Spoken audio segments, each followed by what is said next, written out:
Hello. Hello, everybody. Raymond, do you have an Orlok voice? Because you've risen from the grave, because you are back, because you are back for a brief hello, I think my because my stupid little laugh there was not a very good Orlock. Um, welcome to yeah, I don't know. I can't. Welcome to the yeah, I stream. think he's get. I'm not 100% sure, but they might be sweetening things a little bit in post for Maybe old just a Pennywise. pro I don't pro I don't bill there. I don't know if his voice fills the planet in real life like that. Shakes the room when you Well, But see it in a he's theater. hello, yeah. I was gonna say everybody. the Oh, sound design on this movie is exquisite. Austin, we're just gonna go ahead and yeah. talk about this. You don't need to greet anybody. Yeah, I was gonna say hi and welcome. Welcome to Show Me the Meaning, the podcast that explores the deeper meaning of the films you love and maybe the films that you don't love. But this week we're gonna talk about a film that I know that all three of us on this chat loved. I am Austin. I'm taking the mic because Raymond has been busy and has been in pre for his feature that he's shooting, but he's joining us from snowy, I'm assuming snowy Minnesota. Is it snowy Minnesota? Very snowy. Last night when we got in, that's the reason I can join, by the way, is we basically beat the schedule and I was able to get here a day early and kind of get some stuff squared away. But last night when we got in, it was -32. Oh, Um, Whoa. and today, yeah. yesterday, I think the high was -11. Today the high was 0, and I think it got down to -20. Um, Wow. there was I so I grew up in the Midwest and spent a lot of winters in Michigan. I used to be a snowboarding instructor. Like, I'm no stranger to the cold, but this is like when you breathe in, it hurts. Wow. Like you can feel the moisture in like your throat and your chest start to freeze. Like it's insane. Um, but Wow. it's supposed to get above 0 for like the rest of the week. I think there's been a huge cold snap across the South and a lot of America right now. Um, Probably fine. I don't think Yeah. it's like a bad omen about anything else that happened yesterday or is happening, sort of like Nah. existentially to the planet in general. I mean, unless But you want to yes, go I am. full on evangelical, God is punishing or the gods are punishing us sort of thing. And I'm just not sure. We'll talk about that in when we talk about the movie too, modernity and science and the Enlightenment versus maybe like superstition and folklore and kind of Sure. quote unquote backwards traditional ways of thinking. I don't know if I want to go that way because then that means that we have to start listening to fucking evangelicals spout their bullshit about hurricanes that destroy progressive. The wildfires were punishing LA because of West I don't know that Hollywood we. I don't know that we depravity. need to start listening to those. Yeah, I don't. Hey, I don't let's not think we open need to that. start listening to that. No. No. But yeah, and also Um, joining us with a little but bit I more hope I activity. hope everyone out there who's. Oh, Oh, go all ahead. I was going to say is from coast to coast, whether it's wildfires in California or cold through the South. Henry, I know that Texas is still dealing with a cold snap. Stay safe, folks. I hope you're all doing okay. Yeah, woke up Um, to snow all today. of all of our love and yeah, right. It's wild times that we are entering together, but thankfully we are together. But Henry, And speaking of what being do you got together, for it? I told Henry. Austin right before Yeah, this that I was I like, oh, I'll take a back seat during this. yeah, Boom, and I'm gonna. boom. I'm trying to butt in. I'm trying to butt in so I can reassert my authority here as the lead point Take that. Yeah, on take the control episode. there. But and Henry is going to be joining us more actively than usual. I will say, Henry, we can always use a little bit more of producer Henry, the voice that comes without a face, that comes from the beyond. You could be our supernatural apparition that comes in. But we love Henry. So Henry is in Texas, as Raymond just said, where they're also experiencing a bit of a fucking freeze. So Henry, how are things going for you? Are you stoked to talk about this movie, Nosferatu? Yeah, it was a cold day outside today. I mostly had to stay inside and edit, and Nosferatu just hit digital. So watching a cold, snowy vampire movie in cold, snowy Oh, cool. Texas, it was a mood. It's been a great day for Yeah. some maudlin movies. I followed it up with the Herzog one, which I didn't quite get through because I was also doing some other stuff, but I'm considering going back to that after the show. But yeah. Let me ask you this: did any of you see it in the theater for the first Yes. time? Yeah, so Yeah, you saw it, yeah. I Raymond, saw it like shortly after Christmas time. and yours was in the theater too, Raymond. Yeah, I think I would have to check which day that I saw it, but it was like I with everything going on, I remember telling Brenda, I was like, I don't care how busy I am, like I am seeing that movie before I leave town. It was so amazing. So we saw it in the theater here in Sydney at our little local, like kind of like art housey theater where we love to go to. And I don't know about you guys, but the first thing I wanted to kind of talk about was just the mood that I got, where I felt like I was watching like an old monster movie. Yes. I felt like I Mm. was sucked into another world. And like obviously we can talk about the craft and what goes into being able to sustain that kind of mood in an audience. But there was this like I felt like I lived in I was in like a suspended space for 2+ hours, whatever it is. And all of the stuff that we'll talk about with the deeper meanings and the interesting psychoanalytic and affective and yada yada and the lore and folklore and all those amazing things that we're going to get into, and then of course the craftsmanship. There was also something so fun about just like seeing a fucking monster movie. Like this film also is a very good monster movie with like an audience of people, and it's got those jump scares and it's got those things where like I'm sure if there was a camera on the audience that people were like, "Ah," you know? And that for me was such a fun experience. Yeah. Yeah, Talking I of get the sense from this film. Oh, go ahead, Bree. yeah, the first time watching this film, the haptic monster experience is a great way of expressing it. Just the way they were able to texture and Mhm. layer in. We talk about the voice shaking the theater, and when you see it in a theater, it is very elemental and commanding in a way where you're right there with Holt, understanding why he's shaking, why he's sweating. Uh, Yes.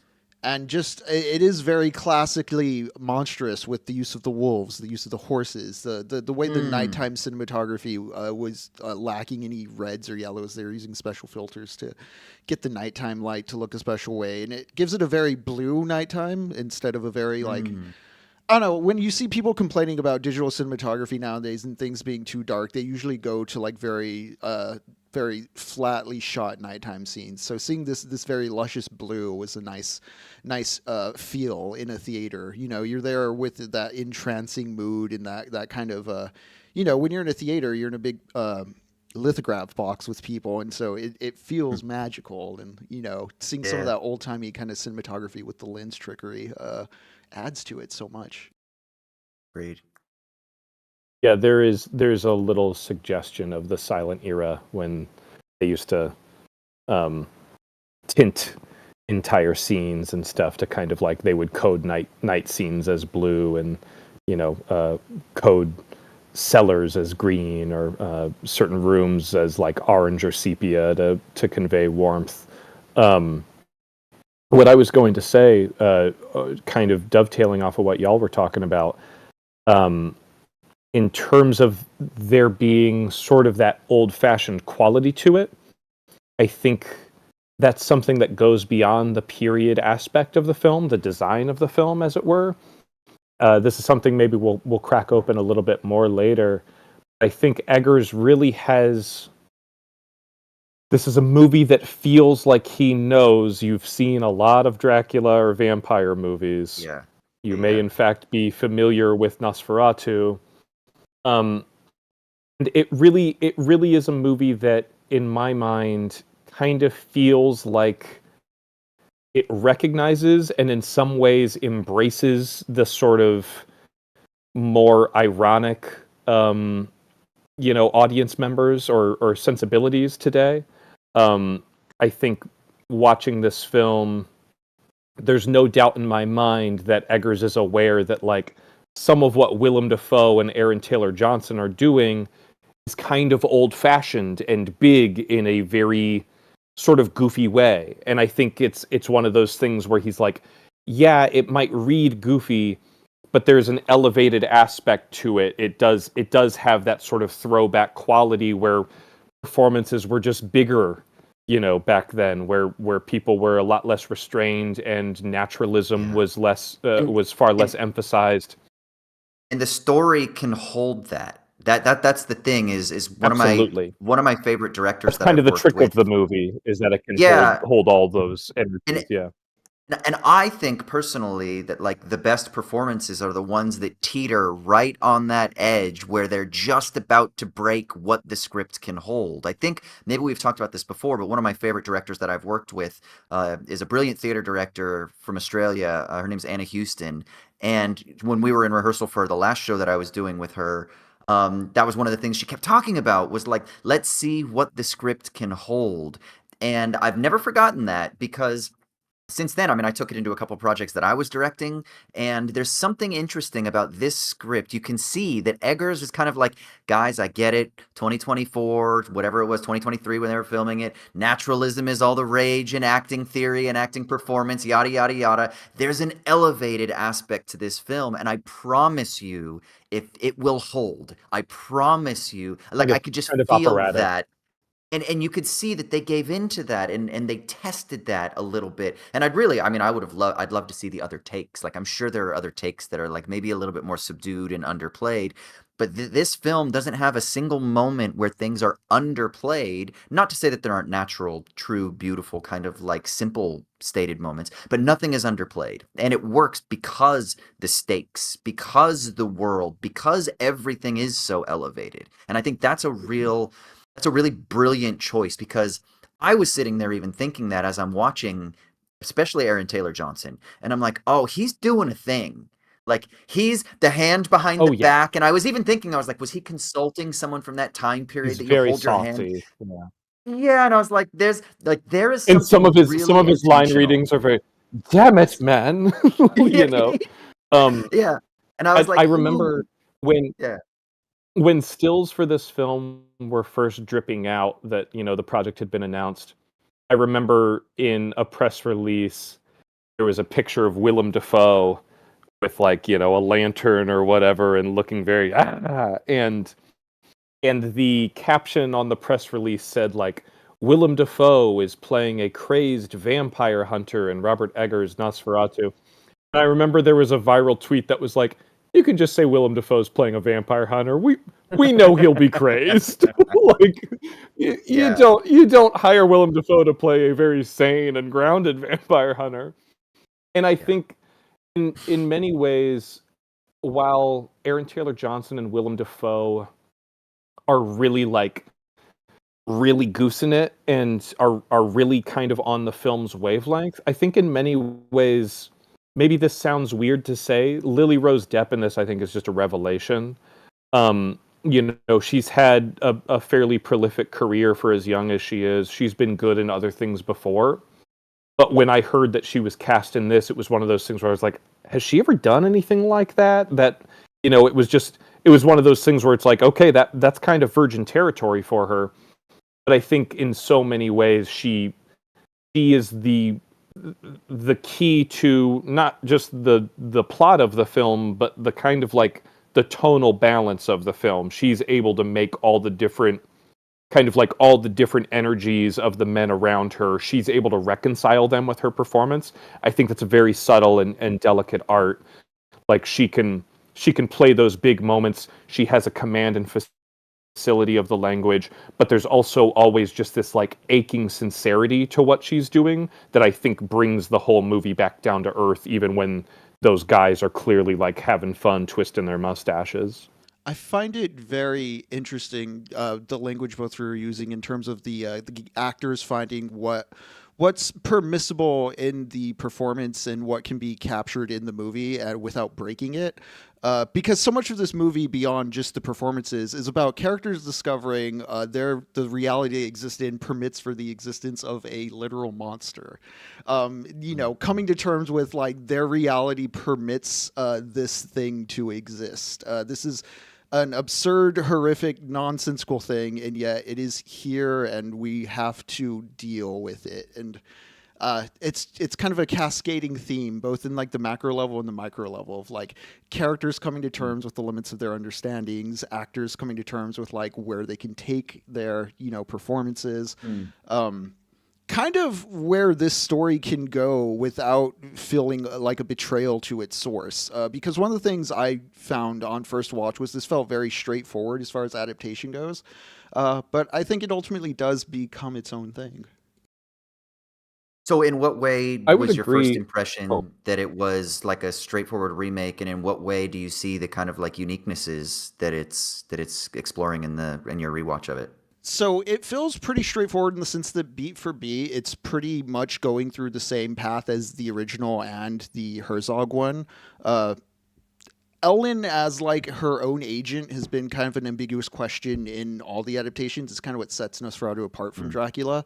So I even found kind of like the very literal and blatant sexual thematics like they were something Eggers was bringing, but they didn't feel entirely new considering what the materials covered before. So the first time I was very distracted by that, I guess. The second Mm. time though, there's something going on both in like the compositional language and the talk of like contracts and capital in this movie, where Yes. yeah, and this is where I figured really Really feels like it interesting. sets this adaptation apart from other Dracula and Nosferatu stories is the old, like, this is the first one of these adaptations where I felt the reason Orlok needed to move out of where he was presently wasn't because he was seduced by modernity or he was attracted to the city or like the women of the white European man. It was more that he needed to get the hell out of where he was living currently because the locals knew too well, like the rituals of the vampire. They were too steeped in the old ways. yeah. They knew how to Mm. like discover the vampire's grave, and he when Hutter's asking about the rituals of the peasantry, he very almost fearfully tells them to ignore that and not to listen to them. It's almost like the city or modernity is a place where this vampire, this habit, this appetite can escape to and like be rationalized and perpetuated without people recognizing it. It's a new skin for an old monster kind of a thing. And that Mm. really jammed Yeah, with me the second time. I love that, Henry. I think that's so astute, and it was one of those things where I remember it being like the first really big laugh line in the movie, where Orlok, when he brings Nicholas Holt into the room and is, kind of giving him the business, Orlok at one point goes, "Those like I want to be around sensible people." I'm sick of like he says. I'm paraphrasing, but he says something to the effect of like all their weird superstitions and folklore. Ignore that shit. And Yeah. it's 100% just him being like, you might have heard some stories about me. Don't worry about it. That's their problem. Yeah, he Don't got worry. he I'm a got cool guy. I'm a he got modern me chewed man. like locally. He's trying to like find a new comedy Yeah. club to hang out at. Yeah. Yeah, there is something so great about, and I remember thinking on my watch of it that there is almost like, I made sort of glancing reference to climate change earlier, um, but it's something that like when you read and listen to indigenous scholars and historians and activists, um, there there is this kind of acknowledgement that like, oh, the problems that modernity has created will not be saved or reconciled by the same people who made those problems, right? um and that like I was Master's listening tools to will an never episode destroy of the master's house, we'll kind of never thing. dismantle the Yeah. master's house, yeah, Audre Lorde, yeah. There's a great podcast called Red Power Hour, um or excuse me, that's one of the regular segments that they do. It's just called the Red Nation podcast, and I was just listening to an episode of it yesterday when I was driving, and they were talking about how like so many people who are so reliant on technology and the conveniences of modern life will increasingly like whether they like it or not or want to or not will increasingly have to look to like the teachings of indigenous historians in order to essentially like if the past is prologue in order to cope with or rather adapt to the changing world. And I think there is something so instructive about that when you're watching this movie of just like the modern world that Orlok arrives in thinks themselves so elevated above like, oh, the simple traditions of, you know, the locals and blah blah blah blah blah. But like you were saying, they are behind the, like, they find out an hour too late that what movie they're in, essentially. Yeah, and Whereas those all the conditions folks who are there when... Oh, go ahead. and the conditions which Orlok arrives in town, like he's basically invited in through contract and payment to play off the vampire question of like, Precisely. well, how do you bring it in? It's an old manor within the town awaiting its master to return to it. Like they've been accommodating this thing, which I think then does add more complexity to the Ellen side of things as far as like what's coercion and what's seduction. As far as does she feel she has what's her agency in this play? We can get to that maybe a bit later though. Yeah, it's Oh, no, interesting but I because think that that's final an interesting moment is question. all required on her choosing it of her own will, right? So there is something Mm-hmm. really important about the contractual relationship, and how does that impel or how does that compel, and what is the relationship between like compulsion or impulsion and freedom, right? Like, does it completely denude the concept of freedom entirely if you are contractually kind of bound in order to realize the end goal? And that's a really kind of fascinating question. I think one of the Yeah. things you mentioned, Henry, that I found so interesting is the relationship of capital, because you see this with Nicholas Holt, right? This Yes. ties into her, to Ellen, because the opening sequence with her in bed with him, she wants him to stay in bed. She wants the intimacy. Now, whether that's interpreted as like the base material desires, which later on there is a hint that like supposedly she was susceptible to the influence of the vampire because she already exhibited horniness and that was like an evil thing, right? So her base The material Siren Song. desires, yeah, her base material desires opened her up to the seduction from this demon spirit, right? But the interesting thing is she wanted connection. She wanted intimacy. She Right. wanted love. She wanted him, this man that she wanted to build safety and whatever with. And yes, of course, there's desire. There's eroticism there. But what was his concern? His concern was, I gotta go get the contract so I'm I in can debt. get my promotion, so I can make some money, so I can climb the social economic ladder. And then, of course, he says at the end to her, he's like, "But I did this all for us." And it's really interesting because did Yeah. he? Did he do it for us, or did you do it because that's the world in which you live Mm-hmm. sells you the narrative that that's how you become a man, or that's how you become He was an going to be a member accomplished of the adult? firm. That's right. That's right. He was going to step into his destiny or whatever, but it didn't really leave much for the woman. It didn't leave much Right. for the feminine, for the wife. And so there is this interesting bifurcation, but then the story actually redeems her, that her place in this all, and that her desire and even her kind of sexual longing, that is actually integral to what it means to be human in a society, and you can't just reduce things to the contractual. And so it sets up this really interesting like binary there that this story then plays with in like a tense dynamic throughout the rest of the story, which is really interesting, I thought.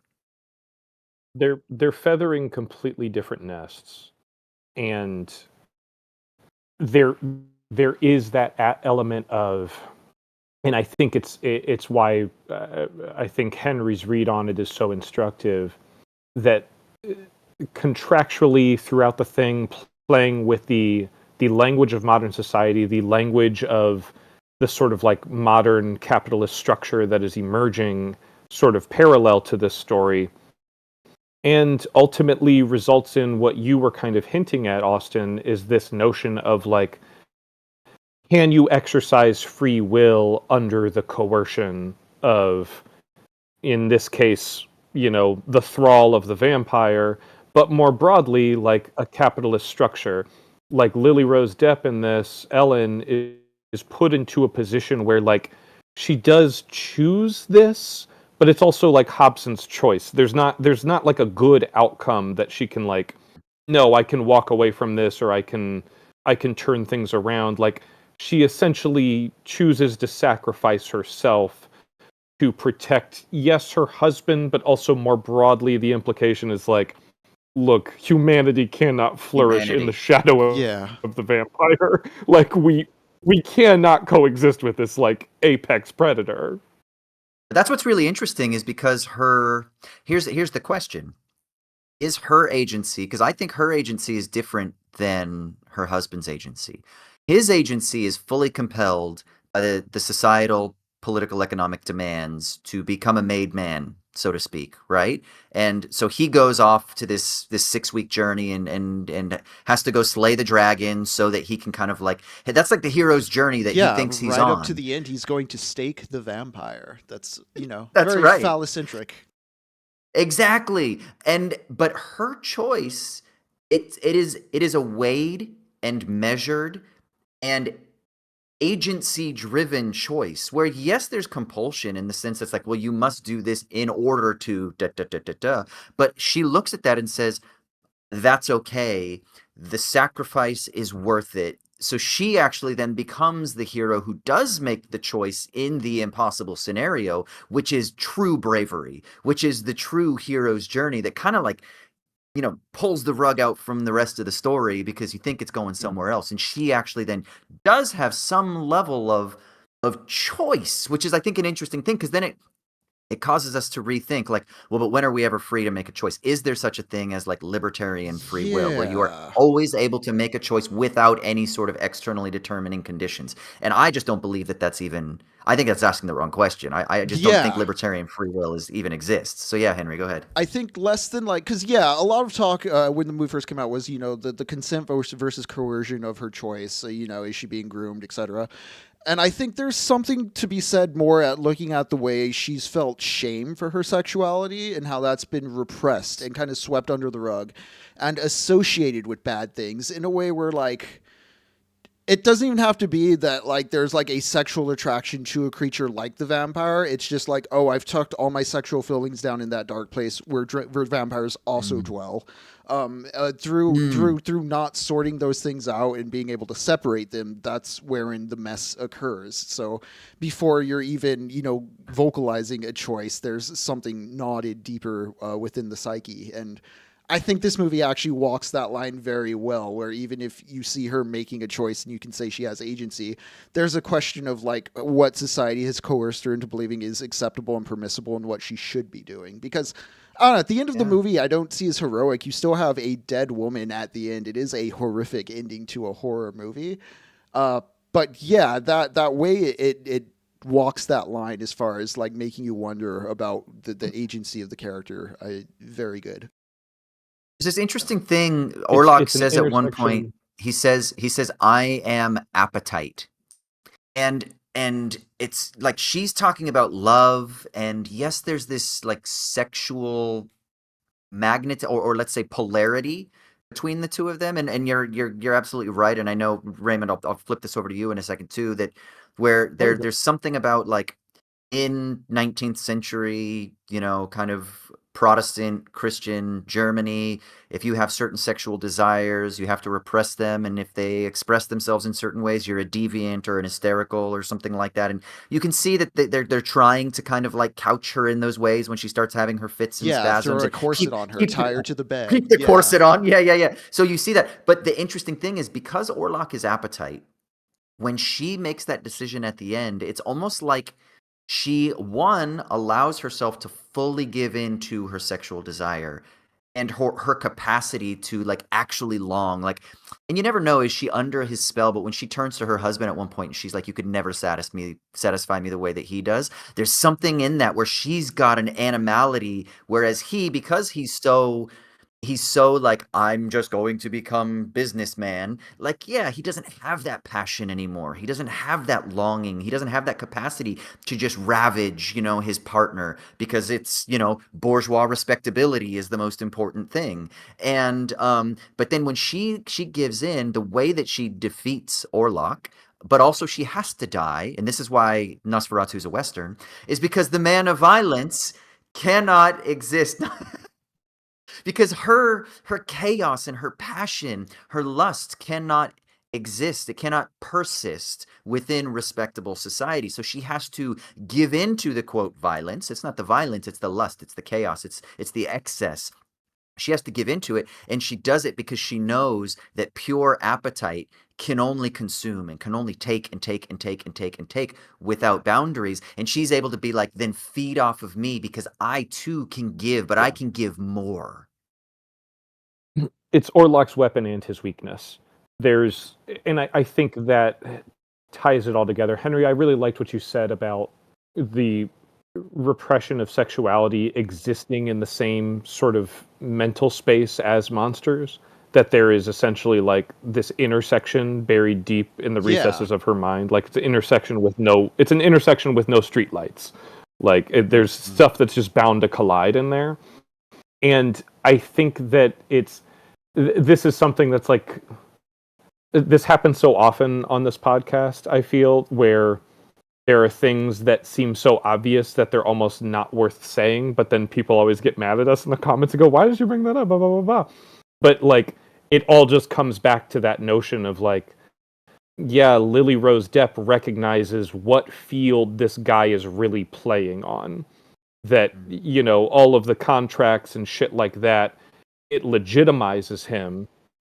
You know, it sort of dimensionalizes him in a way, but ultimately his weapon is his nature. It is that atavism. And I think it speaks to her understanding of that like ultimately she, you know, it may not be an uncomplicated act of heroism, but she essentially redeems humanity by embracing what amounts to her own nature, her own atavism, etc., etc. Yeah, I liked Austin's as opposed inversion to just with the give and give and give. That's a good read.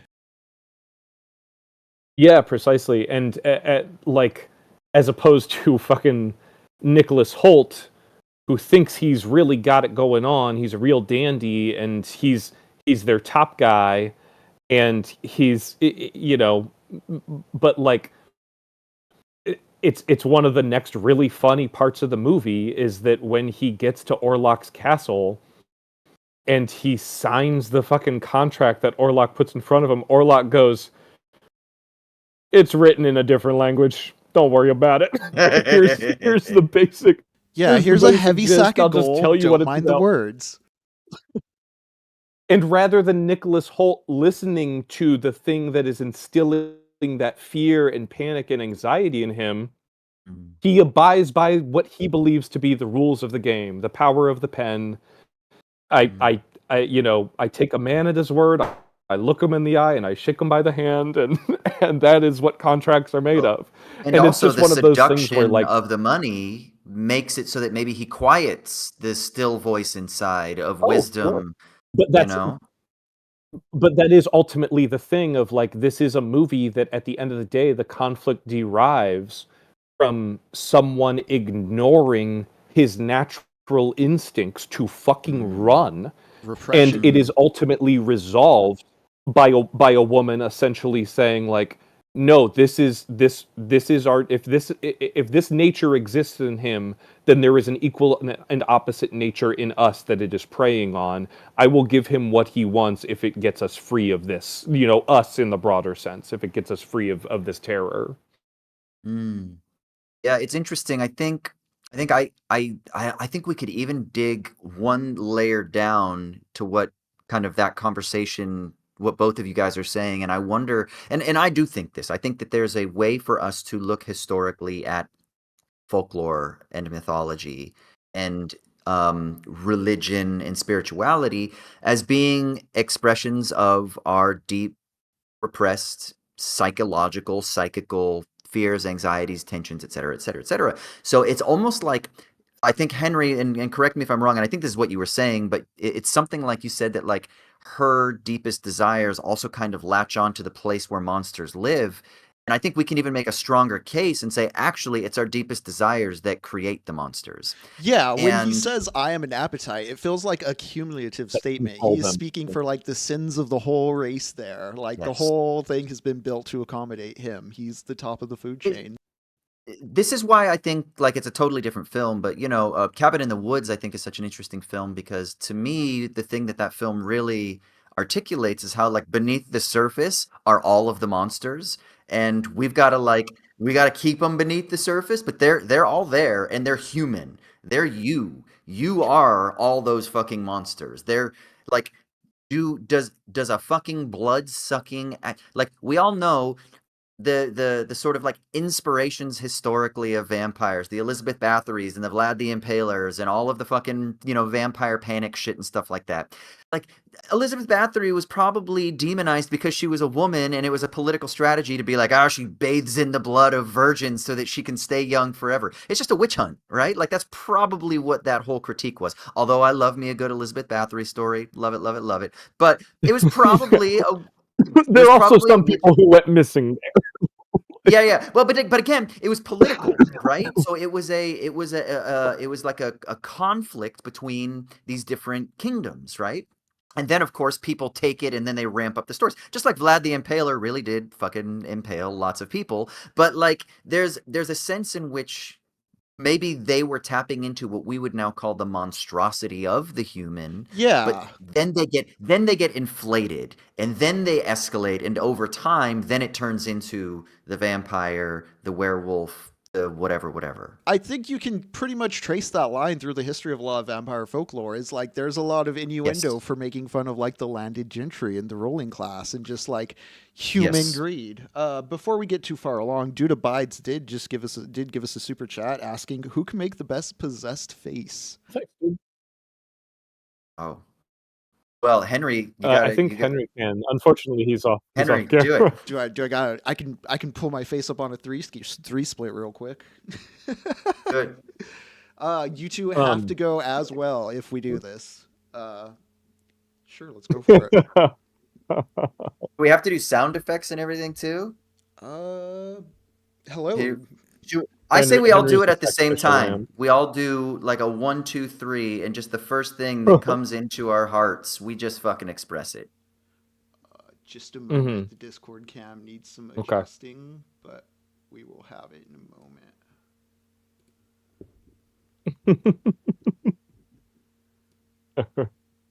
I'm glad that dude chimed in here. We have like a nice little intermission before we did. Yeah, we were just about to go into the deep history of vampire lore and the vampire panic of the 1730s, but pause for intermission. The 1730s, yes. You are so close to what I was going to pivot to, Austin. What were you going to pivot to, Raymond? Tell me a little about it. While we have an extra second, though, we usually do a little housekeeping up top that because Austin is asleep at the wheel. I hope you brush up a little bit over the next month or so. I got so excited to just like, yeah. Yeah, same. Let me see if I can do it off the top of my head. Check us out on Letterboxd at SMTMPod. Watch the video, watch the podcast on YouTube, youtube.com/@wisecrack_2. And then what's the email? I always forget the email. smtm.wisecrack@gmail.com. I don't. But that was I couldn't pull up the doc. It is wisecrack.smtm@gmail.com. I have redeemed myself. Oh, I reversed them. I'm back. Darn it all. I've grabbed the wheel. I'm back in the game. But yeah, thanks so much for listening wherever you listen and for watching wherever you watch. All three of us are on screen now. Are we ready to do possessed faces? Yeah, Dude Abides wants our possessed faces. So 3, 2, 1. I hope that was enough. I hope they caught that. It's funny, we talk about this. I was listening to a little chat with Eggers and Depp, and one of the things they were talking about was the inspirations to this film. Johnny Depp. He brought old John in.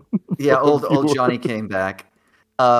And they were talking about, possession as being one of the huge influences and how important Isabella Gianni was, both in Nosferatu, the Werner Herzog version, but also in Possession, how important that was for Lily Rose Depp in kind of crafting Ellen, and just wanted to give a shout to that film because it's a masterpiece. And if people are interested, Great.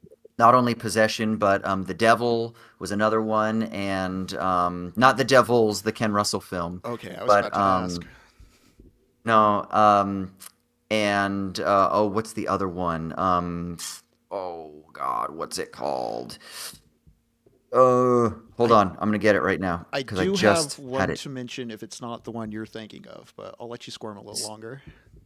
Oh, I've got it right here. No, it's a film by it's a Polish film by Zalowski, and so it's The Devil from These are 1970. these are all Andrzej Szulowski films. Yeah, and so it's 72. Oh, the third part of the night, which I've never seen. Never heard of So that. yeah, Mhm. the third part of the night. So these were films. Third part of the night, The Devil and Possession were like huge influences for this film. So I've never seen Third Part of the Night, or The Devil. I've only seen Possession. But just interesting shouts. I know people always love to know like what inspired somebody. So check them. The Yeah, other movie I was Andrzej going to bring Szulowski's up. fingerprint. Oh, sorry, Raymond. Do you want to continue Go with ahead. the other No, movie I was go. going to bring No, up really quick no, was, speaking of talking about performances earlier and Edgar seeing a lot of vampire movies and kind of knowing not what to do, he brought up that Dracula, Dead and Loving It, the Mel Brooks movie, was Yeah. was an Oh, no invaluable way. resource. Just watching it and seeing what not to do or what's been done to death. Yeah, I remember Um, that as a kid. I was a big Leslie Nielsen speaking fan speaking, growing up, so I was gonna say, speaking of the sort of legacy of not just Nosferatu, but Dracula adaptations in general, what I was gonna say, Austin, that was kind of close to what you were sort of hinting at, is that I think a lot of Henry, especially your read of the film, I think is reinforced by not just what is emphasized in this film, but what is de-emphasized when you compare it to the Murnau and the Herzog. That this is a film that is playing very specifically on these much more contemporary anxieties of sexual repression, capitalist overreach. I think, like you were saying, notions of the landed gentry not really having other people's interests at heart, those kind of go all the way back to, some of these early folkloric stories. But it's especially, resonant today. I think it's instructive to look at how much the plague is emphasized in the Murnau and in the Herzog, and there are touches of it. He kind of tips his cap to Murnau at one point where you see kind of a procession of coffins, but that moment is much more foregrounded in the Murnau.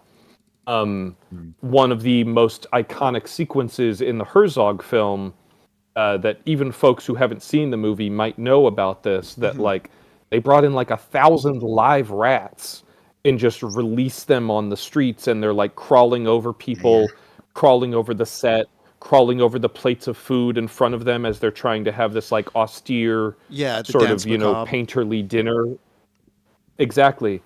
And it's those two movies especially emphasize the plague and the sort of iconography surrounding it, whereas this movie makes mention of it, but it's much more just kind of window dressing for what is ultimately kind of like a more personal and slightly more modern take on it. But I'm just kind of curious how that reifies your notions of the film, Henry, if at all. Yeah, so the Herzog Nosferatu I find is very interesting to contrast with this one because the Herzog Nosferatu is much more like It is more considerate of the mental state of the vampire. It gets very existential and poetic with some of the stuff that Orlok will go off rambling about being like immortal and lost to time. But also, it paints the vampire as like a natural process of decay that sort of societies are susceptible to fall to when they stop making sense. It's kind of an outside state of the world that like can overrun modernity if you don't keep current, and you don't keep vigilant about progress or intelligence or education, kind of a thing. Whereas again, here in this movie, there's no modernity doesn't save you from the vampire. If anything, it No. accommodates the vampire in a new context so that it can get away from like Yeah. being recognized by the old rituals. He There's a plague comes to town and he profits off of it. It really struck me the second time watching the movie when Holt first walks into the firm. The way it is framed is almost exactly the same framing as when he arrives at Orlok's castle. There's two desks to both sides of him, kind of towering over him, kind of leading you straight forward down the hallway towards where his boss is. And that's exactly how Orlok is framed when he shows up. So, there's just that visual emphasis on like, your boss, your king, your monarch. It's all the same system.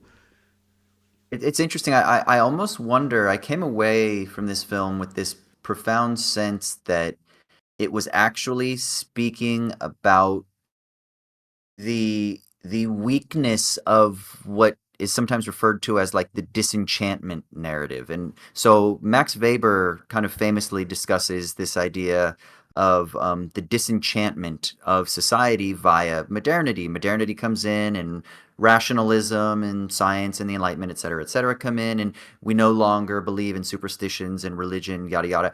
The way that people typically interpret Weber is that he's making a sort of like qualitative statement about that being like a good thing, or a qualitative historical statement of fact, that this is what happened.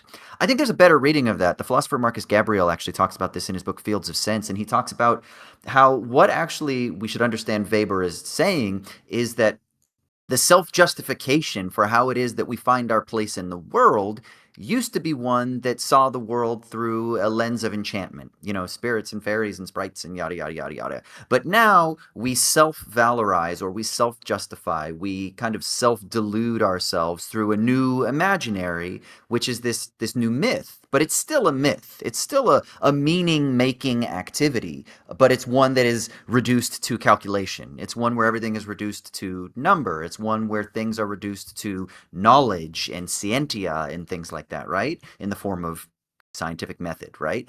And I think one of the things that this film does that's so interesting is the people who are actually like right are the people who buy into the folklore. It's the people from the East, it is the ancient ways. It is the old conception of the world, and the reality is that Orlok is this embodiment of an ancient evil that is real. And whether or not it's a sort of projection of the psyche that then devours us and consumes us ultimately, or whether it's a real sort of embodied figure, or maybe it can, in certain circumstances, incarnate, I don't think that matters, because the point is that ancient evil and ancient rituals to combat that evil are important, and they matter, and mock them at your own risk, right? Because if you just Yeah. rely on the systems of modernity, it can't combat. We're working at a different level here. It can't combat the forces of ancient evil, You're and that's a really interesting statement to make in cinema today. I think you're bringing to mind to me too, like new connections I'm making between this and The Witch, in the sense that The Witch very much operates on the same sense of irony. You know that family's not going to survive out in those woods. Like witches being No. evil or real or not, you just know like that self-sustaining kind of lifestyle. Like they've been exorcised from the village. It is the 1600s. Winter is coming. Like you're not going to farm your way out of that. So then you see that there's also witches out there as a metaphor for the wilderness of the woods, and you despair for this family that you know is not going to support. They're not a healthy family. They're tearing each other apart before the evil ever sets in. And in that way, you kind of see the same thing here, where like the city is going to be struck by plague. Like they're too repressed and like in denial of what they're inviting in. There's a lot of historical Yeah, in legacy the too for people who are interested. Just real quick, Raymond, just to so we don't forget it. you Just could if people are interested, the connection between like witches and vampires. A lot of scholars of kind of like early modern vampire, or even like medieval folklore and things like that, talk about how the witch panic turned into the vampire panic. And if anyone's interested, there's actually a really brilliant, I would just recommend subscribing to this YouTube channel anyway. It's called Esoterica. Oh It yeah. is it is a tremendous YouTube channel that delves into all of this, run by a really brilliant scholar of like early modern and medieval pagan occult esoterica. And he talks a little bit about this, and then gives plenty of resources and things like that. And then there's another, if you're interested in like the history of vampires, Let's Talk Religion is a really great YouTube channel. He tends to focus more on like Muslim mysticism, Christian mysticism, and things like that. But he branches out into all world religions and things like that. But he has an early primer, early education on like the history of vampires that he did on Halloween a couple years back, I think. That might interest some people. But there is some really interesting literature that shows that connection between the vampire and the witch, and how they have similar sources back into kind of, Middle Ages and things like that, or even into ancient history, but that there is a similar sort of fear that kind of unites the interest in panic around both the witch and the vampire. But yeah, interesting. And I think that's borne out in this film. I mean, in some ways, almost explicitly. Like this movie is trafficking in a lot of the vocabulary of like almost like possession. That more Yes. so than the previous Nosferatu adaptations, where Ellen, or I think in Herzog's adaptation, he just uses the Dracula name, so it's Mina. Yeah. Where those characters are depicted as being just more like in the thrall of something in that sort of sleepwalky way. Like this one, Lily Rose Depp is very, very much more in the sort of like Isabella Johnny possession mode. Mm-mm-mm. There's just a whole lot more that comes with that, where witches have always been seen, or rather symbolized, the sort of like fear and anxiety surrounding sexual liberation, or sexual agency. And I think in many ways that sort of visual vocabulary overlaps with what Eggers is doing in this. One of the things I was going to say, Henry, to your point about the thematic fiber connecting this to the witch, is that in so many ways, the evil is just, it's invited through pride. That, Ralph Ineson, in his extraordinary voice, says at the very beginning of The Witch, when the Puritans are basically saying, y'all are too Puritan for us. And they say to him, ye shall be banished. And he says, I will be glad of it. Just that, like, I would rather take my family into the vast unknown, potentially to their death, than suffer your foolishness and suffer your lack of integrity or your lack of purity. And in Nosferatu, of course, like, while that Puritanism of the sort of like modern or modernizing society has antecedents that lead back to, colonial and pioneers, um,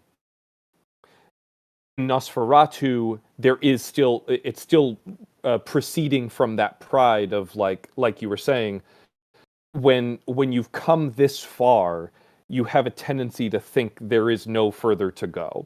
Who was the guy forever ago who said like everything that will be invented has been invented? Um, and that was in, let me see. I can never remember who was quoted. Um, the quote, everything that can be invented has been invented. Okay, apparently it's apocryphal.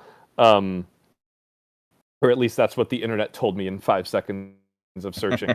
But there is I think, and not to do the classic like, yeah, but the fact that you believe it means it's true.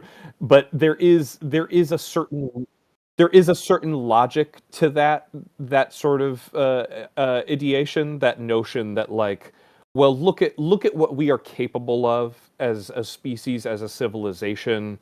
Like, I do think it's very easy to look at, it's uh uh what's the poem? Gaze upon my works, ye mighty in despair. Ozymandias. Um Osmandius, thank you. That there is that tendency for us to look at what we've accomplished and assume that it is sort of like self-affirming in that way. And I think that is largely the degree to which like Nicholas Holt's pride misleads him, whereas Ralph Ineson's pride in The Witch is much more based in a sense of purity. Nicholas Holt's pride is based in a sense of like modernity and assurance and science, and we are men of letters, and just all that kind of stuff where like, he's read more. Certainly he's read more than the big growling guy in the empty castle. He's got more like he wouldn't get one over on me. Yeah, he's got more of a sense of fear of that social consequence too, where Fiennes is being tried for going against orthodoxy. He really wants to be accepted by his bosses and his neighbors and his friends as like a successful man, which I find interesting in comparison to the to Aaron Taylor Johnson's character Harding, because I really loved how Harding Harding will kiss his wife in public. He'll hold her hand and do those little, oh, we shouldn't do this, but I love you so. He's willing to go out for it. But like, it's interesting how that simultaneously makes him, he's vulnerable to just being affected by the horrors because he's putting himself out there. That's it. Yeah. That's what I was going to ask you. Do you think that there's a sense in which that's so interesting. So like, there's a sense in which he is more, quote, in touch with his sexual desire or whatever. Yeah. He like that they have more of an integrative, considering when we last see him. Yeah. Well, that's what I was going to say.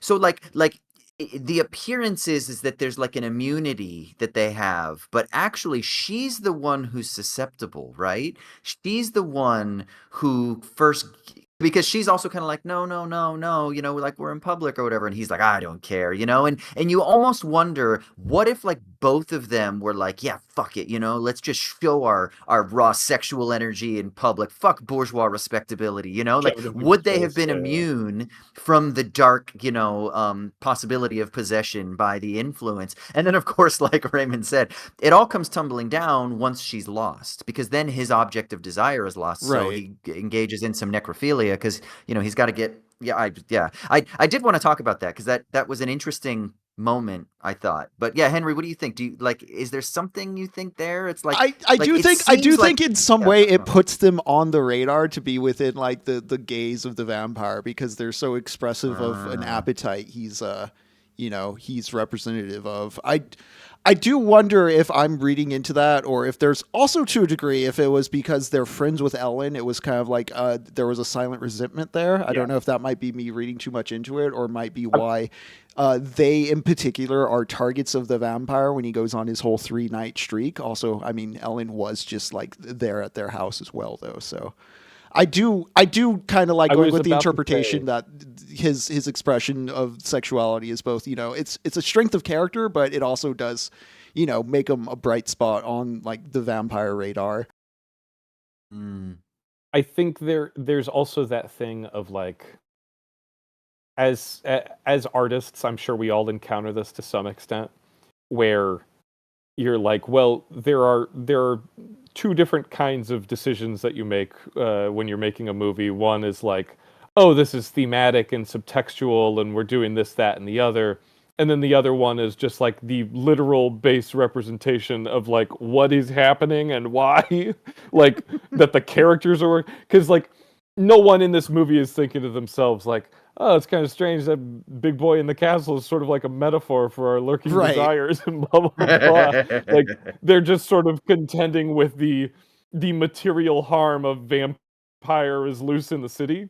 And so that's one of those things where I'm always a little bit cautious, where it's like, yes, all of that stuff is subtextual and it is thematically rich and there is a clean line through all of these characters, but also it's just like, well, it makes most sense not only for the movie but also for Orlok to be like, he's just sticking straws in the people who are closest to the person he's trying to get to. Like, he's trying to prove a point, he's trying to get her to succumb sooner. He's essentially holding her loved ones hostage in so many ways. And I think even there is, though, a little bit, not to counter what you're saying, Austin, because I think largely it is, it jives with my reading of the film, but there is also an extent to which Aaron Taylor Johnson is subject to the same kind of, what's the word? Perhaps the same kind of logical fallacy that Nicholas Hoult is. Because there's one scene, I think it's when he wakes up and he finds Orlok just dropping his kids like juice boxes. And he's in bed and he has like his pistol under the pillow with him. And up until that point, correct me if I'm wrong, because I've only seen the movie once, but he's not really aware of like Orlok as an embodied threat so much as he's just like, well, there's just some weird shit going on, and I would just feel better if I had my pistol for some reason. Prior to and so there is, again, that reliance on like technological innovation. Like, I don't know what I'm gonna shoot, I just know I might have to shoot something. Right. Prior to that scene where he's sleeping with the gun, he does plainly state to Defoe that, like, look, I don't know if I really believe in this vampire stuff. My wife was assaulted by rats. She has the plague. Something weird's going on, but like, I'm out of here. I'm no longer part of like the supernatural hunt. Like, I just want to care for my family. But yeah, that's the question. Is he gonna shoot the next rat he sees on his wife or whatever? Yeah, it's interesting. I mean, I think just to give voice to the alternate way that it could be read, and then let's tie this into maybe the final moment that we see with Aaron Taylor Johnson, obviously in the crypt. Maybe the other reading would be that it's like, if they could actually not be so sexually repressed, but if they could affirm sexual desire and affirm their passion for one another, even publicly, maybe that would actually immunize them from the vampiric. And it's because if the vampire is a result of suppressing and repressing your libidinal desire, and then it comes out in monstrous forms because it's not able to healthily be expressed, then what you have is a sort of mandate to create a way of being in touch with your sexuality or with the darker parts of you that can be expressed in a way that is integrated and healthy and full. And this is one of the things that like contemporary scholars talk about all the time. It's like, man, other civilizations, other cultures historically have always had these outlets for the dark side of us. Like it's important for us to have a weekend away at Vegas, or to fucking, sneak a cigarette every now and then, or to have a night where you fucking indulge in the passions of the flesh. Like, that's an okay, healthy thing for humans to do, even though maybe a better way to do it would be to have have a purge night. Yeah. But like there's got to be ways for us to indulge in all the parts of what it means to be human, even the parts that like respectable society says are like taboo or whatever. So what I wonder is like, maybe that's the case, that there could have been an immunization with him and his wife, but she was a little bit more like, no, hold on, we got to be respectable. And so they kind of had to give in to bourgeois respectability. And that's what allowed for the vampire to come in. The vampire came in because the structure of society requires repression, or maybe even enforces and reproduces that repression. And that's what allows for the vampire to come in. Then she becomes susceptible. She gets the plague, which is basically just the incarnation or the kind of physical manifestation of the spiritual decline. And then, of course, all the shit that happens, with the kids and stuff like that, because the door has been opened and now the vampire runs rampant in the household, because the household, again, is just a microcosm of larger society that allows for the vampire to come in. Then what happens is everything's gone. He has nothing anymore. His wife is gone. His children are gone. And the only thing he can do in a perverse expression is to like express that sexual desire that he was never able to actually express in a healthy way. And so he does it in a perverse and distorted sense at the end, which kills him, because it's in a way that isn't sustainable, and so you must die. Something, I don't know. Yeah, there is something to like the wife's body as object of fetish in a way, like Yes. in like esoteric vampire lore. I think there's certain origin stories where it's like, you know, when somebody who's been kicked out of the church dies, like their soul goes one way but their body remains and the demon takes over. That's the vampire. It does speak to me in a way of kind of like playing with the vampire lore, or like that sense of greed within the vampire lore for the body, and kind of like, Mm. because if we're going with this line of thought where like the trappings of modernity are there to kind of accommodate the vampire and help it like be born anew, like what you're seeing there at the end is kind of like Johnson, you know, being a, you know, in a lot of ways a model citizen in the society, kind of just like reproducing what that society wants him to do, which is like love his wife, not so much because she's a person, but because that's an object you're supposed to possess and love, is kind of a read I'm thinking about now that I'm talking about it. Mm. Mm. Yeah, I think the movie kind of supports that, Henry. I think there is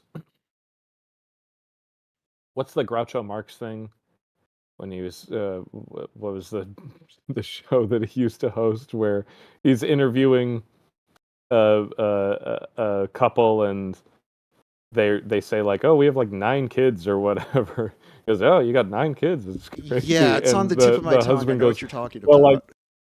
yeah, he goes, the husband goes, well, I love my wife, and Groucho Marx goes, well, I love my cigar, but I take it out of my mouth once in a while.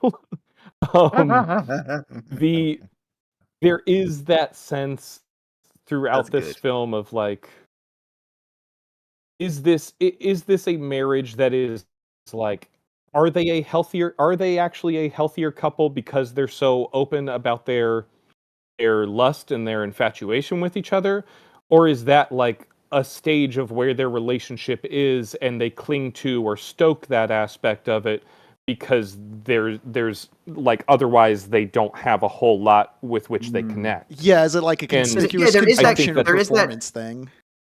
Yeah, that because there is that bingo. Yeah. conversation that he has with Nicholas Holt earlier, the first time we're introduced to him in the family, and there is a remark, and I can't remember what it is, but it's actually basically the Groucho Marx joke, but in like the world of Nosferatu, where it's Yeah. kind of like Yeah. I can't keep my hands off of her kind of thing because we've got 2 kids and there's a third on the way kind of thing. So He's a clearly, rutting I He's saying it desire like my wife. ruefully. He's like looking into the other room like, I don't know what it is, damn it. Like he's just like Yeah, almost yeah. as though he's expressing that he is in her thrall. Like Yes. there's this sort of Okay. innocent or naive kind of mirroring of the Yeah, overall again, thing with Ellen and Orlok. the macro level, micro level kind of reproduction of roles thing. Yeah. That's something that I And thought was he is, also of course, interesting. and Yeah, go ahead. he is, in so many words, he's blaming his wife for getting her Yes. pregnant. Like he's Yes. not saying it like vindictively, but he Yeah. literally does say like, and a third on the way. I can't help myself. I don't know what to do. But he's like being Yeah. very saucy and cheeky.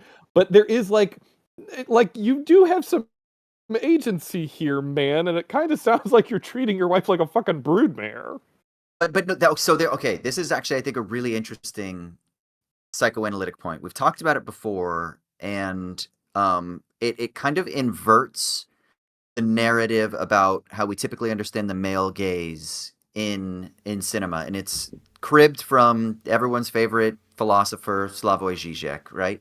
But basically, what he talks about is he's like, okay, like I'm going to talk about like how he talks about it in porn, and then I'll talk about it how it works in exactly what we're talking about in this film right now. He says so many people, you know, he's like they typically interpret porn as like, you know, kind of like Do the the voice. Do the feminine. voice. Gotta do the Yeah, voice. I can't do the voice. Yeah. It's probably ill-advised. The problem is that for the majority of I can't Not do bad. it. Yeah.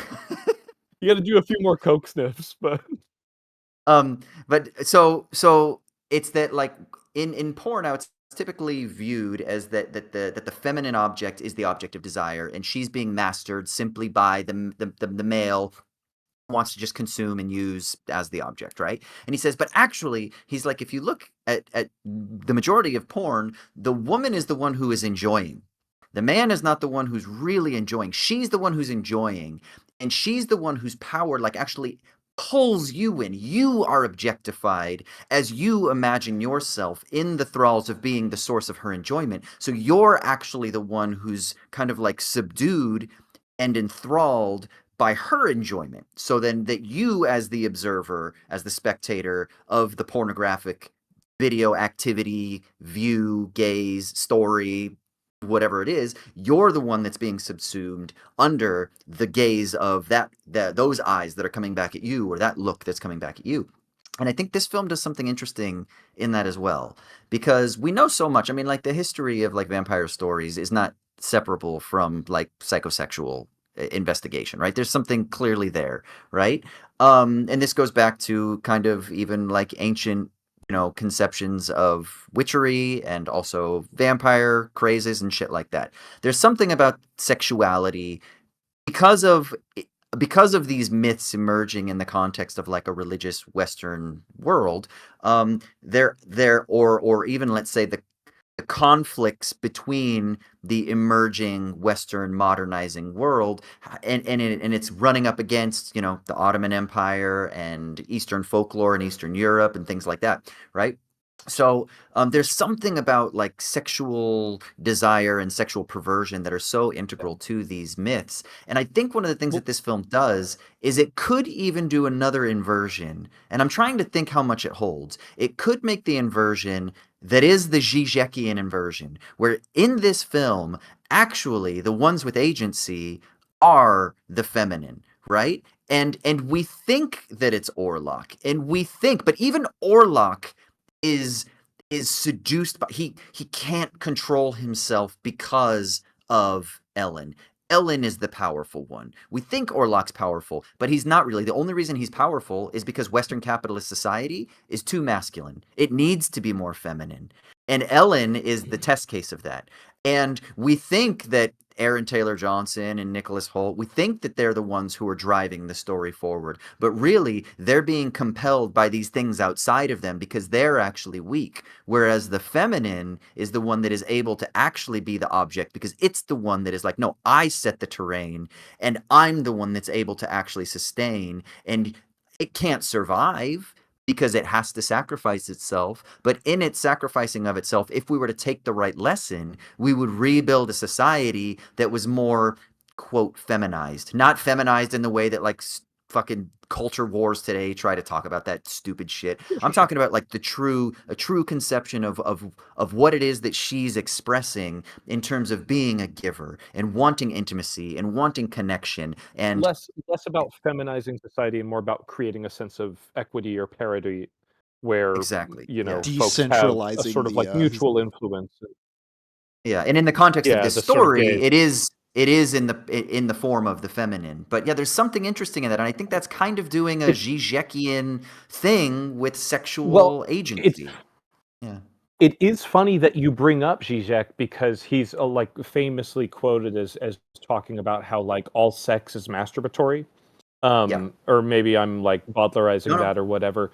But No. his assertion is, I think, and he writes glowingly about onanism and I think violence. There's like a whole essay where he talks about how like masturbation is like the purest form of sex, just because it's like, yeah, it's safe. Like you get to consent to yourself. It's like there's no such thing as like bad masturbation or whatever. Yeah, and you're when you're having sex with someone else, you're projecting your fantasies onto that person anyway, so you're kind of already engaging in it, and yeah. There is a moment near the end of the film, I mean, essentially right at the end of the film. If you've seen them or now, there's the iconic moment where Max Schreck is basically like captured by the sunlight and then he sort of like just fades. And watching the film, being so familiar with that movie, I've seen the 1922 film so many times, I was wondering to myself, like, well, they seem to be headed in the same direction. How is Eggers going to visualize that, though? Because obviously, the Murnau sort of conceptualization of it really just wouldn't fit within Eggers' universe. Like you don't expect these vampires to like burst into flame or like at the side of the sun. Like there's something almost like it reminded me of Let the Right One In, when Ellie explains to him, like, no, I have to be invited in, and he's like, well, what happens if you're not invited in? And she just walks in to show him, and like every orifice just starts to bleed. And it's just like, it's one of those things where you don't know what you're expecting, but it's not quite that. And there's a moment at the end of this film where Orlok, and I think I mentioned this on our Best of 24 episode, that how much I love the sound design of, like, when he's drinking, there is just such like I described it as a juice box before, and that's just how I feel. Like he's like squeezing it and sucking the air out at a certain point. That's a tangent. Apologies, but there is a moment where, like, he's drinking Ellen, and the sun is coming up, and he looks out the window, basically like right as the sky is starting to glow, but there's no sun directly hitting him. And there's a moment where he registers that notion behind his eyes of just like, I'll figure it out. Like there's just a weird, almost, it reads like the teenager who's out past curfew and he's necking on the couch with his girlfriend, and he's watching the clock, and he's thinking to himself, like, well, sure, I live 15 minutes away, but I could make it in 5. Like, why not do another 5 minutes or another 10?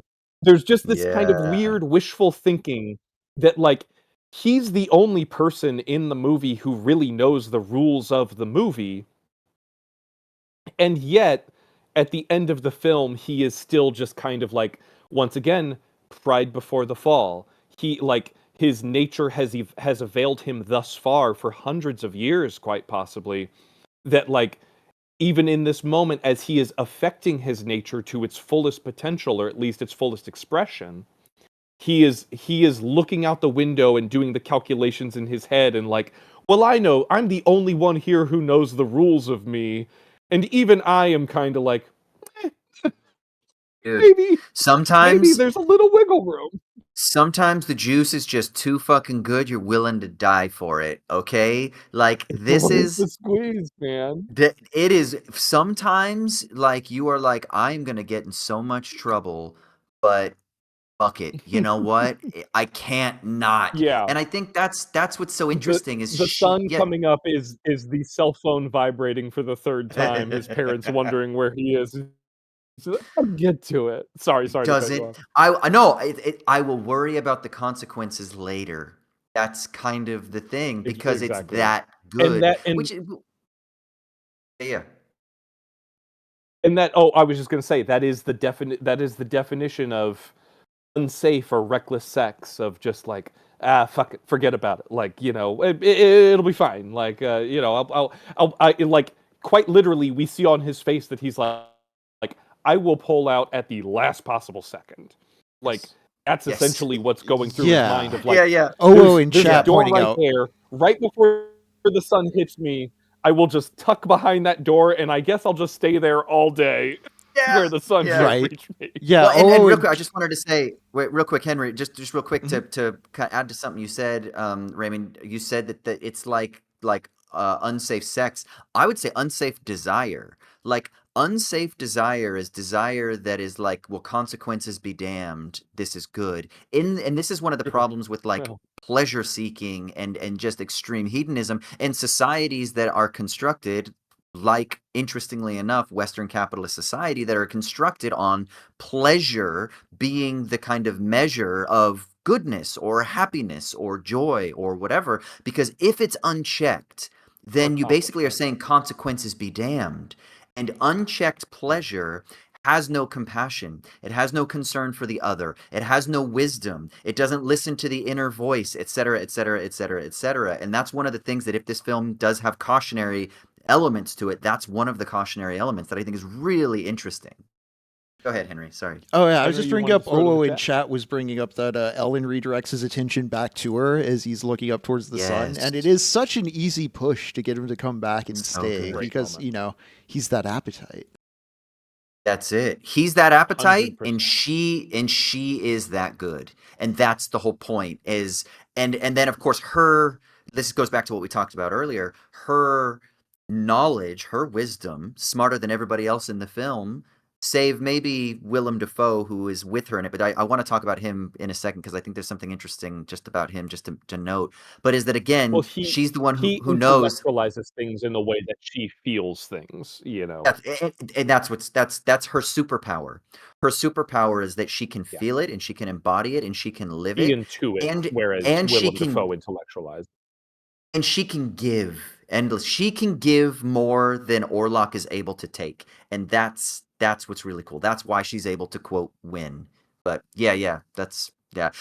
The one thing I wanted to say about his character that I love, because so I've had some really good friends who have done PhD research on like the Hermetic tradition, where a lot of like occultist philosophy comes out of, especially a guy by the name of Pico della Mirandola, who, man, I wish I could talk with my friend Darius. I don't know if he's listening about this, but he is an expert on this time period and on like I said, occultist philosophy and kind of fringe esoterica and things like that. And one of the things that I love about Defoe's character is this again goes to the kind of stuff that we were talking about before, that occultism and that alchemy and that the philosophical tradition that is pushed aside by modernity, that is pushed aside by enlightenment, that actually triumphs. That's actually a higher form of knowledge. It's a truer, more kind of astute understanding of how things actually operate in the world. And I think there's something interesting in that for us as people who we pat ourselves on the back because we listen to fucking Sam Harris and all these, the Neil deGrasse Tysons of the world who are like, yeah, we need like rationalia, a planet where everything is just computational and rationally driven. And there's something really, I think, intriguing and important and necessary about not losing touch with these alternate conceptions of how to view reality that aren't Yeah. just reducible to computation, that aren't just reducible to the ways of living that modern capitalist enlightenment society teach. There's something in the excess, in the mystery, in the transcendent. That doesn't mean everybody go run to your local evangelical church and start giving money to those hucksters. I'm not saying that. But there's something about the excess more than the material reality that I think is just a potent and Yeah. powerful thing that we can indulge in. And that's what's beautiful about this film too.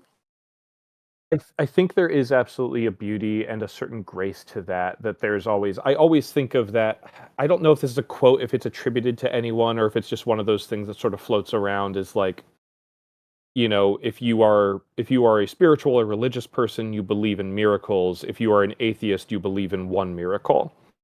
And that miracle Mhm. being like the Big Bang, essentially. Like, and I think there is something to that I always find not just instructive but incredibly humbling. That like I I think I'm not alone in this. That there are a lot of people out there who want to believe that like there is still some mystery to the world. Mm. Um, good, bad, or indifferent.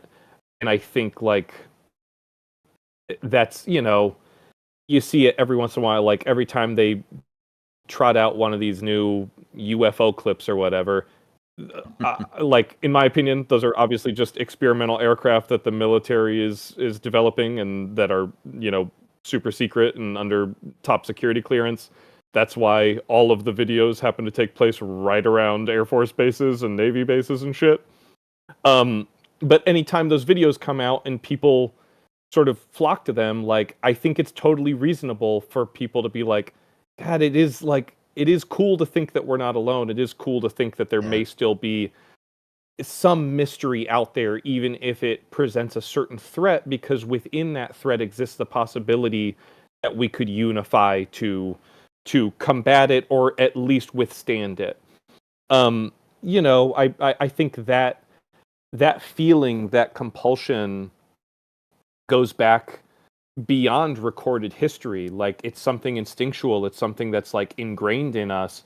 I always talk about this with my fellow artists and collaborators because I'm so influenced as an artist by ghost stories and folklore that like one of the things that's kind of interesting, even if I personally find it lamentable, is how American folklore as like a tradition essentially just sort of like peters out with westward progression.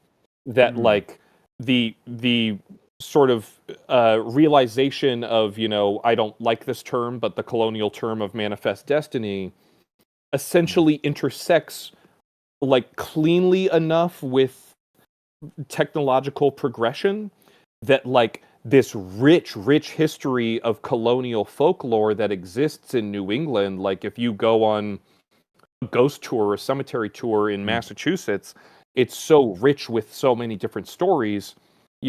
Washington Irving, all of the most iconic folkloric aspects of American society are written about New England and the early kind of like South and West. And then as you get to California, it's just like, no, it's just like pizza places and stuff. Like the sort of notion of a ghost, for example, or the notion of using folklore to explain away the corners that we couldn't explain through science, that had more or less dissipated because science had filled too many gaps by the time we got to California. That's not to say that there aren't ghost tours and ghost stories and things like that. There are always exceptions to that. But the richness of the tradition essentially peters out when you encounter both technology and the harshness of the West. Yeah. And I think there is that something beautiful about this movie, that it basically exists at the last possible intersection of those two worlds, of like the old superstitions as Orlok describes them kind of chidingly at the beginning of the film, and the sort of like modern world, the modern press, like news, technology. Like, this is something that would have to be metabolized in a way that is utterly foreign to the world that Orlok is leaving behind, and that is as much a threat to him as it is a possibility. And I think that tension ultimately resolves itself by like, no, he got exactly what he asked for, and it fucking killed him. Henry, we're gonna jump in there and say something on that? Yeah, 'Cause I had kind of a few thoughts actually to think of in what. there. Okay, going off of like reconceptualizing, going just thinking of like having to think beyond what the vocabulary of modernity provides, of what science provides in defining what a vampire is. A movie I was thinking of that's not a vampire movie that would pair really well with this. It was something I was considering throwing on after the Herzog Nosferatu. Is Workmeister Harmonies, the Bela Tarr movie. Oh, yeah. Oh, sure. And because the reason that comes up is because in Workmeister Harmonies, there's a concept, the titular harmonies, the Workmeister Harmonies. It's this concept that like an instrument is being played correctly, but the tuning is off. So even though the right order of events are happening as far as like hands on the instrument, the sound is not correct. And within that movie, it's about how bad ideas can influence a mob and create kind of like mass hysteria and violence. And here in Nosferatu, we see kind of like the culmination of that kind of ignorance as well. Just like the obfuscation of terms, not knowing the words on the old contract, the kind of power that sort of knowledge has and is present throughout this movie. I don't know. It really got me thinking in terms of like, it's not so much that modern science is wrong in this movie. It's that there's a wider scope of vocabulary it needs to consider within its scope. Yeah. Yes. Yeah. And I think that actually is a brilliant way, and maybe we kind of cap the conversation here, but I think that's a brilliant way of even talking about the failures of modernity as hegemonic, as kind of like the monolithic tale that dominates contemporary society. I think that is actually a brilliant way of thinking about it, that the scientific method is beautiful and it's powerful, and numbers are amazing and rich, and finance is a mechanism that's existed for millennia, and it's awesome, and it binds communities, or it can bind communities, and it creates possibilities to engage in things. So it's not that the things, the household, love and you know close people together, supporting each other. That's a beautiful thing. But under certain conditions, if they're out of tune, it's not that the playing of them is wrong, but they're distorted. They're discordant. That I think is actually a beautiful way of thinking about maybe the wrong turn in history when we think of modernity as being just expressed and articulated and lived in a way that alienates, that fragments, that leads towards simple centralization of resources, and then therefore the domination of human, of land, of capital, et cetera, et cetera. That's I think I love that. I think that's absolutely beautiful. And I think this film, you're totally right. Like, so many of the things that we could see could be interpreted from the lens of enlightenment. Plague, maybe that's just enlightenment. Contracts. It's just a one-to-one correspondence. You say this, I'm gonna do this, right? You've got this fucking guy in the hills that's doing this thing. Well, we just think of him this way, and we fight him this way, and it's the stranger from the east, and either we use him from his resources, or they're like backwards people. There's a way to view it from the Enlightenment lens, and then there's a way to view it from a deeper historical lens, from a richer kind of folkloric, mythological, non-reductive way of living in the world. That's something that I think that this film, and this is one of the things that why you said this, Raymond, I think before when we were talking about Egger's next possible film. He's supposedly going to do a Western next. I want to see him do a Western precisely because of what you were just saying, Raymond, because Westerns don't often carry with them the folkloric and the mythological in the spiritual sense. Now, they are their own mythology, right? Which is amazing. But I have a feeling that there would be something, because Eggers, in every film that I've seen of his, there's something transcendent, there's something excessive that he's exploring as an artistic voice, and I'm like, what would that look like within the context of a Western? Because maybe exactly what you're talking about, maybe he'll do like a Western ghost story or something like that, where there is like, it's a Western, but that there's something mythological that the people in the story are fighting against, and that's interesting. Even if it is the myth of the West. Yeah. Yeah. In many ways, I think all of his films, and this is why I think he's an apt heir to the sort of Werner Herzog throne. I feel like in many ways, Eggers' films are all in some way, shape, or form about man versus nature. Whether it is his own nature or literal nature surrounding him, some confluence thematically of both of them. And I don't really know that there is any stage that is better prepared to absorb those themes than the sort of like myth of the American West. I will say before we wrap up, I would also recommend, if you've ever seen the 1989 adaptation of The Woman in Black, structurally, it's very, very similar to this film of like, guy has to close a deal and go out there and prove himself for a promotion and whatever. And then all of in much the same way that this film is so much about the tension of like a modern world where people are quote unquote enlightened, but that very enlightenment is the thing that blinds them to the uncanny and the unfathomable, and makes it impossible for them to like metabolize something when they encounter it. He deals with the same thing, but more as it's a very famous ghost story, more so than a vampire. So if you haven't seen 1989's The Woman in Black, it was made for TV, but don't let that put you off of it. It's genuinely very, very chilling.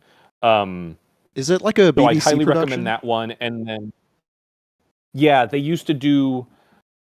This was a long-standing tradition that the BBC would do these horror, or rather ghost stories for Christmas Eve. So it's one of the more ambitious and better known installments of that. This is a tradition that Shudder recently picked up the baton and ran with. They released Is it inspired by Carmella at all? The kind of like lesbian vampire lineage? Because that's something that what, The Woman in Black? Yeah, is The Woman in Black connected at all to Carmella? No, it's I mean, Okay. I wouldn't say so. I wouldn't project that onto it. Yeah, I don't think Um, so either. I've seen I think it was like a 2010, the one with Daniel Radcliffe from the aughts. I remember seeing, but Yeah, I remember the I trailer, but haven't I never seen that saw it. one. Yeah. I've heard it's so-so, but I would highly recommend the Herbert Weiss film from 1989. What I was the title I was just searching for is that Shudder recently announced that they were going to start doing the ghost stories for Christmas, and they released their first one this year called "To Fire You Come at Last," which was a fun kind of short film. And then I would also recommend Chloe Okuno's film Watcher from 2022, which sits at the same intersection as a lot of the sort of like sexual and gender politics of this film. So if you enjoy that aspect of Nosferatu, check out Michael Monroe in Watcher. It's an excellent movie. Yeah, and then for those of you, again, just a reminder, check out those YouTube channels, especially Esoterica, if you're interested in this sort of thing. And if you do want to read a little bit about vampires more, 'cause why the fuck not? This is a good time to talk. There was a book that came out a handful of years ago that was called The Vampire: A New History by Nick Groom. And I actually read it a handful of years, maybe 3, 4 years ago. And I don't remember it too much, but he basically starts in the 18th century as like where the vampire myth, and he creates a genealogy. He does talk about like pre Serbian and Levantine stories and stuff like that tracing back, but he really wants to draw the narrative starting from the 18th century up through to like Twilight and shit, and like Anne Rice and stuff like that, just to like explore the different variations and possibilities for thinking through the vampire as a figure. So it's an interesting book, at least, and it's definitely accessible, more accessible than a lot of like the academic literature shit that's been on like medieval fucking texts and things like that are sometimes slogs to get through. So definitely give this one a read. Oh shit, and I close things down. Okay, I forgot. I haven't done this in a few years. That I was okay. Thank you everybody for tuning into another episode of Show Me the Meaning. Like Raymond said, sort of at the top or during our intermission at some point, you can check us out on Letterboxd. What is our Letterboxd called again, Raymond? I believe it's I think it's SMTM at Pod. SMTM Pod. SMT at SMTM Pod. Yeah, so SMTM Pod at Letterbox. You can email us wisecrack.smtm@gmail.com. Send some love to Raymond. I don't know that Raymond's going to be dropping in the future. What's coming up I was next just week? about to say next week is Brutalist. The Brutalist, which I've seen, and I think there's a 0% chance that I'll be able to join for that one, but I think I may send in like a quick voice memo just to wrap up some of my thoughts. I won't get into them now. We're running over time. I'm pretty But I sure that am Michael just that Michael will be joining go ahead. us for the Yep. Brutalist. Mr. Good. Burns Those of will y'all be that here. I was Michael just Burns gonna will be here. say, Yeah. um, I was just gonna say because I have a second chance at signing off after being able to join you guys at the last minute for this. Um, I'm really grateful that we got to talk about this movie together, and I'm also really grateful that this movie did so well. Like that's something we didn't touch on at all, but like after The Northman kind of flopped, it's really cool to see this one be a hit, and for people like this may be a new coat of paint on an old story, but it is absolutely very clearly like a personal and thoughtful film for its filmmaker. And I genuinely, I'll go and see stuff that's based on other stuff. I just want it to be personal and thoughtful, right? And I don't think those two things have to be mutually exclusive. So I'm glad this movie's doing well. I'm glad that I got to talk about it with you guys. And I am, if I may be maybe a little bit vulnerable, um, I just I'm about to embark on a very weird but very privileged opportunity and journey for myself creatively, and I just want to take a moment to express like how grateful I am not only for that opportunity but having had the opportunity to work and know you guys and be able to do this as long as we have, and also having met so many people through these podcasts and getting a chance to talk to folks online. It really is one of those things where like like I said, not to be too cheesy or whatever, but I really feel like this moment in my life with so many terrible things happening the world over, I just wanted to take an opportunity to say how incredibly grateful I am. I really feel like, my cup runneth over, and sometimes that can feel a little bit conflicting. But if you're out there and you have some personal victories of your own, give yourself the permission to celebrate them, because Lord knows there's enough stuff to feel bad about. Take a chance to feel good about something. So, I love you guys, and thanks so much for making space for me on such short notice on this episode. And no bullshit. Like Yeah. this isn't just an empty gesture from Raymond. I've known Raymond for years now. And like the artist's heart is we need places where we can express the truth of our souls. And there's a lot of people out there that are listening to this who are aspiring artists or who are middle career or late career artists. And you know what? Let's take this as an opportunity. No bullshit. Like Raymond said, if you've got any victories, not only like give yourself a moment, but let us know. Like, have you made a short film? Yeah, Have you made shout a 'em out. feature? Do you have a film that came out a few years ago? Have you written something? Like, let us fucking know, because we want to shout you guys out too, even if it's just a chat in the comments. Like, I'm way more active in the comments this time around than I ever was in the past, and I'm going to make it a goal moving forward. I'm going to be there in the YouTube comments. Like, fucking engage with me. So let us know what's going on. I would say Twitter, but I am fucking done with X.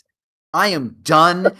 I have not even looked at it in 2025, and the app is off of my phone. So sorry if you've tried to reach out to me on X. Same with Instagram. You got to email us. Email us. I'm going to say it one more time. What is it? smtmpod@gmail.com.